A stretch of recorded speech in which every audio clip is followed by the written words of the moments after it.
Paano nga ba malalaman kung saan ilalagay yung isang paa ng thermal fuse kung sakaling nag-bypass kayo? 'Di ba yung iba ginagawa, nanguhula na lang sa dalawang linya ng kapasitor kung saan nila ilalagay. Example, nilagay nila dito sa isang linya ng kapasitor yung paa ng fuse, tapos nung umandar, pakaliwa yung ikot, baliktad. So ilalagay nila sa kabila. So ganun lang yung ginagawa ng iba. So ngayon, ituturo ko sa inyo para hindi na kayo manghula mga idol. So gagamit tayo ng tester diyan. Tester natin 'yan.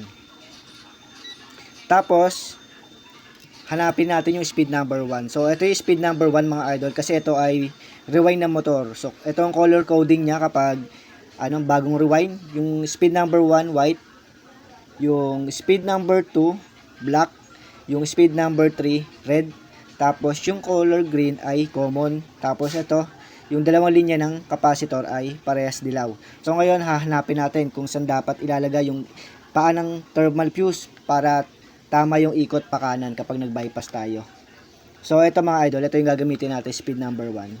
Tapos, kung ano yung pinakamababang resistance na makukuha natin dito sa dalawang linya ng capacitor, ay yun yung starting capacitor. Dapat ang makuha natin ay yung pinakamataas na resistance na makukuha natin. Doon natin siya itatap. So, ito mga idol, speed number 1, tapos, dito, sa isang linya muna ng capacitor, sa isang dilaw. So, may nakuha lang tayong 150 ohms. So, napakababa. So, ito, dito naman tayo sa kabila. Yan. So, ito yung nakuha natin.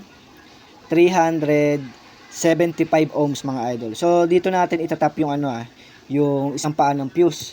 So, ngayon, yan, ito mga idol, ako makikita nyo, yung paa ng fuse, dalawang block, yan.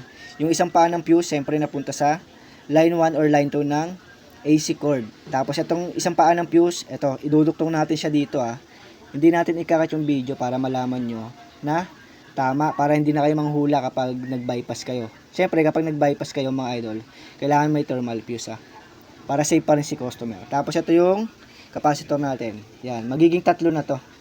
Yan, magiging tatlo na yan. Tapos yung isang dilaw, siyempre dito sa isang wire ng capacitor. So, ayan, okay na yan mga idol. Tapos, lalagyan muna natin ng electrical tape. So, temporary tape mga idol para hindi tayo makuryente. Yan. Ito magiging tatlo kasi nga bypass yan. Tapos, papaandarin na natin to mga idol. Tapos, ito. Yan. Kumbaga, yung speed number 3 lang yung nakalagay dito mga idol. Tapos, papaandarin na natin. Sasaksak ko na. Tapos, ito makikita nyo. Yan. Yan. Ito, may na tayo dyan. Kailangan pakanan yung ikot. Ito, papaandarin ko na mga idol. Tingnan nyo kung pakanan yung ikot. Kapag pakanan yung ikot, ibig sabihin tama yung pagbabypass natin. Yun pakanan, di ba?